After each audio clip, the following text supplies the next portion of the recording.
ସମସ୍ତଙ୍କୁ ଓଁ ସାଇରାମ। ଚାଲନ୍ତୁ ଆଜି ଜାଣିବା ବାବାଙ୍କର 9 ଗୁରୁବାର ବ୍ରତର କେତୋଟି ନିୟମ। ବ୍ରତ ଯଦି କରିବାକୁ ଚାହୁଁଛନ୍ତି ତାହେଲେ ଏହି ନିୟମଗୁଡ଼ିକ ଜାଣି ନିଅନ୍ତୁ। ଏହି ବ୍ରତ ପାଳନରେ ଜାତି ଧର୍ମ ନିର୍ବିଶେଷରେ ସମସ୍ତେ କରିପାରିବେ। ଏହି ବ୍ରତକୁ ଆବାଳ ବୃଦ୍ଧ ବନିତା ସମସ୍ତେ କରିପାରିବେ।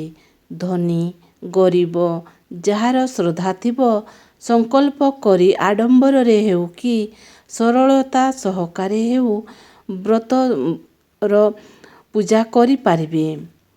ଏହି ବ୍ରତର ମହିମା ଅଧିକ। ବିଧିପୂର୍ବକ ଏହା ପାଳନ କଲେ ନିଶ୍ଚିତ ଭାବରେ ଇଚ୍ଛିତ ଫଳ ପ୍ରାପ୍ତ ହୋଇଥାଏ। ଏହି ବ୍ରତ ପାଳନରେ ଜାତି ଭେଦର ପ୍ରଶ୍ନ ନାହିଁ।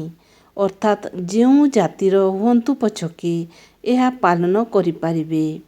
ଏହି ବ୍ରତ ଯେ କୌଣସି ଏକ ଗୁରୁବାରରୁ ବାବାଙ୍କ ନାମ ଉଚ୍ଚାରଣ କରି ଆରମ୍ଭ କରିବେ। ଯେଉଁଥିପାଇଁ ଏହି ବ୍ରତ ମନାସିଛନ୍ତି ସେ ବିଷୟରେ ବାବାଙ୍କୁ ଅନ୍ତର ଭିତରୁ ପ୍ରାର୍ଥନା କରି ତାଙ୍କୁ ସବୁ କଥା ଜଣାଇବେ।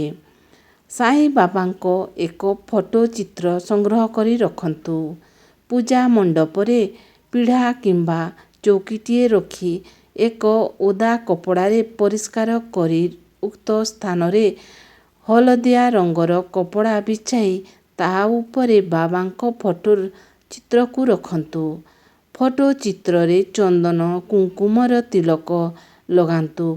ଫୁଲ ମଧ୍ୟରେ ଏହି ପୂଜାରେ ହଳଦିଆ ଫୁଲ କିମ୍ବା ଫୁଲ ମାଲା ଚଢ଼ାଇବା ଉଚିତ ଏବଂ ଅଗରବତୀ ଓ ଘିଅ ଜଲା ବାବାଙ୍କ ନାମ ଉଚ୍ଚାରଣ ପୂର୍ବକ ସାଇ କଥା ପଠନ କରି କିଛି ଫଳ କିମ୍ବା ମିଠା ଆଣି ଭୋଗ ଲଗାଇବା ଉଚିତ।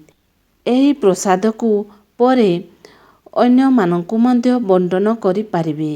ଫଳାହାର କରି ଏହି ବ୍ରତ ପାଳନ କରିପାରିବେ। ଦୁଧ ଚା କଫି ଫଳ ମିଷ୍ଟାନ୍ନ ଆଦି ଖାଇପାରିବେ।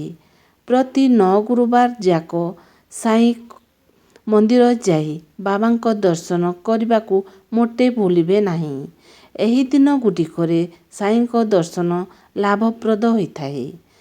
ସାଇ କୁଟୀର ନିକଟରେ ନଥିଲେ ନିଜ ଘରେ ବାବାଙ୍କ ଫଟୋଚିତ୍ର ଆଗରେ ଶ୍ରଦ୍ଧାର ସହିତ ପୂଜା ଅର୍ଚ୍ଚନା କରି ତାଙ୍କ ପାଖରେ ଟିକେ ସମୟ ବସିଯିବେ।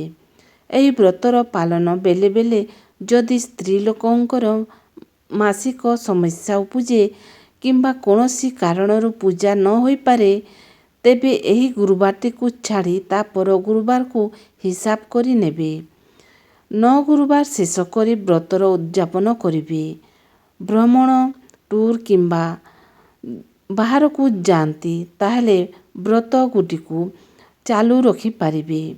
ପୂଜା କଲାବେଳେ ବାବାଙ୍କ ପ୍ରତି ଶ୍ରଦ୍ଧା ଭକ୍ତି ରଖି ସେବା ଭାବ ରଖି କାର୍ଯ୍ୟ କରିବା ସହ ଫଳ ପ୍ରାପ୍ତି ଆଶା ରଖି ବାବାଙ୍କ ଚରଣରେ ନିଜକୁ ସମର୍ପଣ କରିଦେବେ।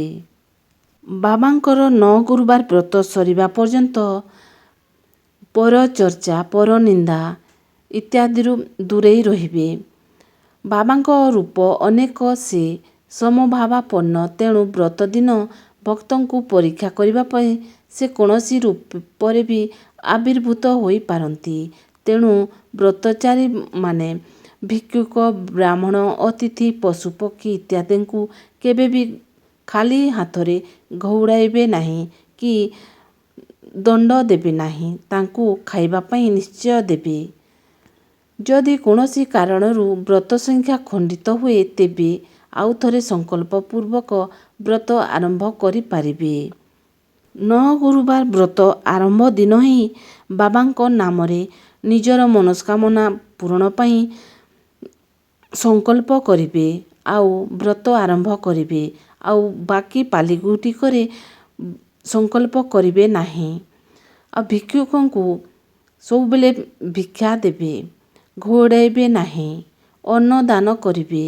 ବାବା ସବୁବେଳେ ଲୋକମାନଙ୍କର ସେବା କରୁଥିଲେ। କାହାକୁ ଗାଳିଗୁଲଜ କରିବେ ନାହିଁ କି କାହାକୁ ଘଉଡ଼ାଇବେ ନାହିଁ। ଶେଷ ଉଦ୍ଯାପନ ଦିନରେ 9ଟି ବହି ବାବାଙ୍କର ବା 5ଟି ବହି ଆପଣ ଶକ୍ତି ଅନୁସାରେ ଭକ୍ତମାନଙ୍କୁ ବଣ୍ଟନ କରିବେ। ପ୍ରସାଦ, ଚୁଡ଼ି, ସିନ୍ଦୁର, ଅଳତା, ବହି ଏସବୁ ଦେଇ ବଣ୍ଟନ କରିପାରିବେ। ତାହେଲେ ବାବା ଖୁସି ହୋଇଥାନ୍ତି ଆଉ ଭକ୍ତମାନଙ୍କୁ ଆଶୀର୍ବାଦ ଦେଇଥାନ୍ତି। କରିକି ଦେଖନ୍ତୁ। ଓଁ ସାଇରାମ।